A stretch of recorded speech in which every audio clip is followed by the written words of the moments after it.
MPs taking over. Dominic, first of all, what are you planning?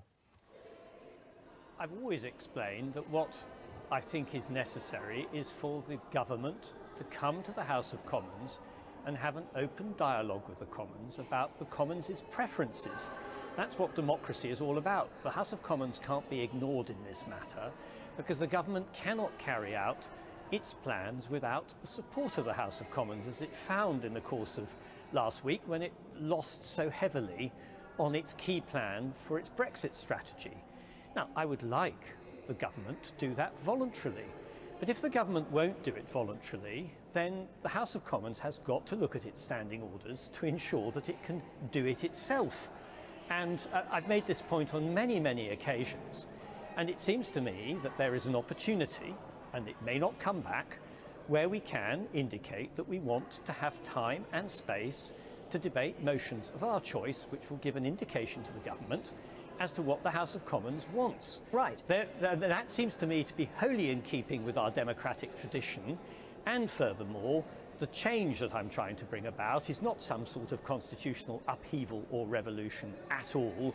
It is a tweak of the standing orders to ensure that the House of Commons has that space to express its opinion. Right. It is changing the rules, though, isn't it, as they currently stand? And people will ask, are you just playing fast and loose with the Constitution? It may only be temporarily, but what's to stop you doing it again? If I may say so, any House of Commons at any time has the capacity to change its standing orders. Of course it does. The standing orders of the House of Commons were determined and decided by the House of Commons and can be adapted and changed, and are frequently adapted and changed, to cope with different circumstances. As a Conservative, both with a big C and a small c, I'm perfectly alive to how our Constitution works and very respectful of it. I don't think I'm about to do something to it which is going to cause it some lasting damage at all. The purpose of this, of the amendment, it will have to be finalised, is to give the House of Commons that space. The alternative, of course, is for the government to grant the House of Commons that space.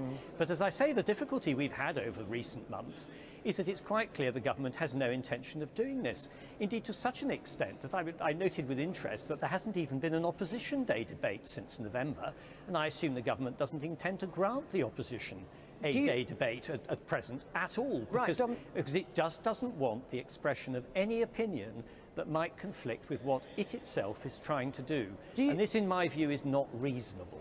Do you think Liam Fox, the International Trade Secretary, is talking about you, amongst others, when he says that some MPs are attempting to steal Brexit from the people? I have no idea to whom Liam is referring, but if he cares to come and talk to me, then I suspect I would be in very little difficulty pointing out to him that what I'm trying to do is entirely in keeping with our democratic traditions, and indeed throughout this matter I've tried to show proper respect for the 2016 referendum decision. All right. I mean, Dominic, do you think Theresa May was serious about wanting to reach out and find a compromise? Well, I hope she's serious. We will find out when she makes her statement this afternoon. But I do have to say this, that the feedback I've had from many colleagues in the House about the contacts between the government and members of Parliament last week suggested to me that that reaching out is not taking place. Are you disappointed Theresa May hasn't faced down the MPs in your own party who are happy with a no-deal Brexit? There is clearly a huge number of MPs in the House of Commons who think a no-deal Brexit would be disastrous. And I don't think she's paying proper attention to that, and that may mean that she has to unite with those who form a majority in order to get an outcome to this. Yes, I mean, I think ultimately she's going to have to make some difficult choices. I'm very respectful of the difficulties she faces. I'm very respectful of the energy she has shown in trying to find us a deal. But the deal has been rejected overwhelmingly, and that having happened, unless she has some alternative plan which must involve the House of Commons, the crisis we're having at the moment is bound to get worse. Right, but that worries me. This all sounds very reasonable, Dominic, but there'll be many people watching this programme who will just think, yes, despite all the procedural arguments you're putting forward, you just want to stop Brexit, or at the very least extend Article 50, which may lead to Brexit being stopped. What I want to do is irrelevant, isn't it? I mean, on my own, I can't achieve anything. But what is the bit? But you're trying to get a majority of MPs to coalesce around something that could very well end up extending Article 50. As a Democrat, I am trying to give the House of Commons an opportunity to collectively express its opinion in view of the crisis that we now have. All right. The alternative is to simply allow the country to crash out of the EU with no deal. I don't remember no deal being discussed in the 2016 referendum as an option. I remember the key levers saying that no such thing could possibly occur. This crisis exists.